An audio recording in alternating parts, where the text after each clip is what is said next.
What makes video games so popular? Well, we search for an answer as we begin a special series on Video Fever, games people play. Sometimes I wish I grew up in the golden age of gaming, where you had to go to the arcades to play a game. And I grew up in the early 2000s where going to the arcades was mandatory for me. If I wanted to get a kick out of Space Harrier, I had to go to the arcades. And the same with the House of the Dead. And if you know about the PC port of that game, it is absolutely horrendous. And with Virtual Racing, I loved that game at the arcades. I didn't have a Saturn, so I had to go to the arcades. Now the arcades might not be as common as they used to be, but there are still developers still making games that capture that classic arcade feeling, like your fast gameplay, high scores, simple controls and pure simple fun. Today, I'm looking at 5 modern games that bring back that classic arcade nostalgia. If this type of content is for you, please consider dropping a like on the video, subscribing to the channel, and let's get straight into the first game of the video.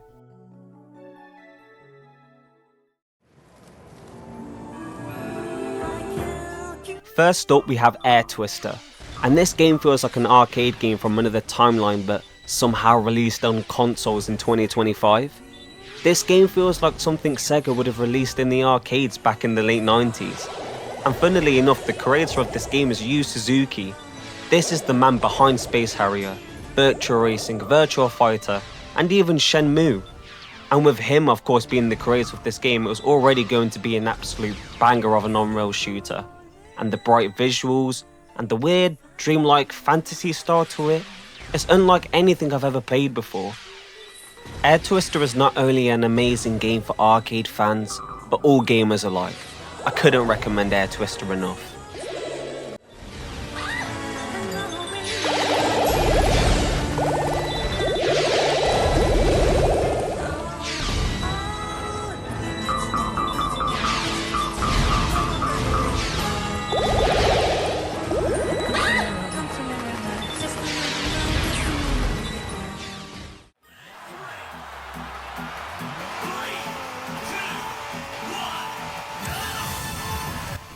Modern racing games often chase realism, but Hotshot Racing does the exact opposite. It understands what arcade racing is. It's supposed to be fast, fun, and a little bit ridiculous. As you can see, the game is based off arcade gems like Daytona USA or Virtua Racing. The game is just pure Sega arcade energy. And in terms of the controls, they feel fantastic. The drifting is pretty smooth, and the bright visuals are so cool to look at. And it takes in that nostalgic energy. And the game modes, they are so fun. Right now you're looking at Drive or Explode, I believe it's called. There's also Cops and Robbers and another game called Barrage Explosion. Hotshot Racing is full of amazing content, enough for you to enjoy with your friends online or just online in general, or if you just want a chill casual single player experience. Hotshot Racing is definitely that game for you.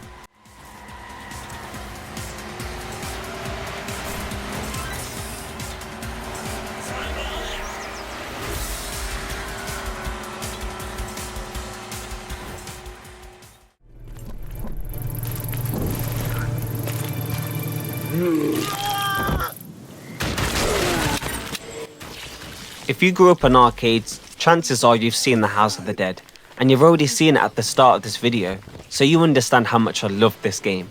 And the House of the Dead remake perfectly captures the vibes of the first game. Nothing has really been changed, it's your simple classic rail shooter gameplay, instant pick up and play, mowing down hordes of zombies, and it's still full of your lovely cheesy dialogue. Yes, it's got modern graphics, but the game hasn't lost its arcade roots. And I understand the music has been changed from the first game, but it still perfectly captures the vibe of the first game and 90s era rail shooters. This game is perfect if you want a game to play single player when you're bored or you've just got a spare 10 to 15 minutes before work. Or if you've just brought a friend over and you want to play some couch play with them, the House of the Dead remake is the perfect game for you to play.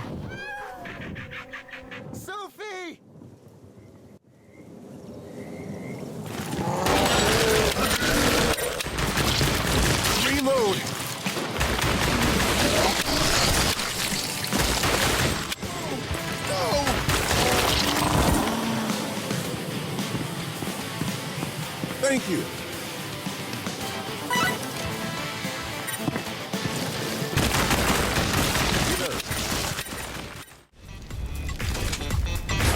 rifle round. Help, pick up. If the House of the Dead, Left 4 Dead, and also Resident Evil was somehow able to make a chaotic arcade-style child, it would probably look something like this. This game is called Railbreak, and as you can see, it is clearly low budget, but it's ridiculous and over the top in the best way possible. The voice acting, with all due respect, it is terrible, but I think they've done that on purpose. Like, it perfectly captures what it was like to play horror games and rail shooters back in the 90s. Now, when you mix that in with the gameplay, I mean, there's nothing to complain about really. It's satisfying as hell when you use your weapons, shooting the different zombies, exploding the barrels around them. It's fantastic. Constant action, not a lot of downtime, and you're constantly just trying to chase your high scores and beat them each time. This game of course has couch co-op play, and it has a really cool single player story experience for you to enjoy. Railbreak is an absolute hidden gem and a fantastic take on 90s rail shooters. God, this thing fucking reeks. It's in my mouth.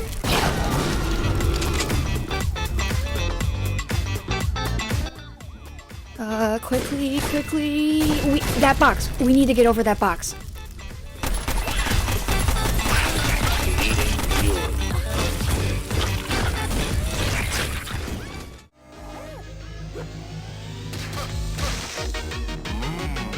If you miss classic beat-em-ups, 99 Vidas is an easy recommendation. It's a love letter to the arcade beat-em-ups many of us grew up playing, like your Streets of Rages and your Final Fights. The co-op gameplay for this game is fantastic.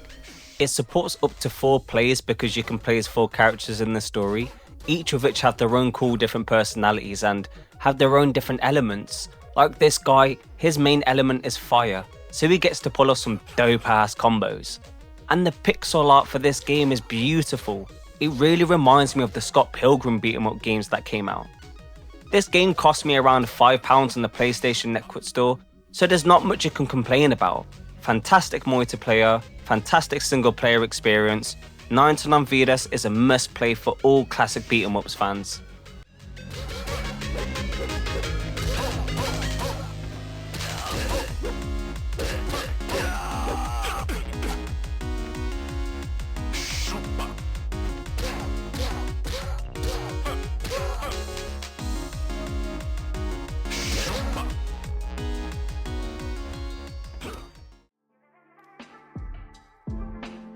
And there we have it everyone, simple gameplay, instant fun, and that classic arcade energy. So if you've ever thought arcade gaming disappeared, these games prove it definitely didn't. Let me know what modern arcade style games you'd recommend. And if you enjoyed the video, don't forget to like and subscribe because I've got plenty of more retro gaming and hidden gem content coming soon. I also stream on Saturdays and Sundays, 8 PM and 4 PM UK time. So come tune in, I guarantee you're going to have a dope ass time, because I sure as hell do. And until next time everyone, take care, God bless, and I wish you all nothing but the best. Peace.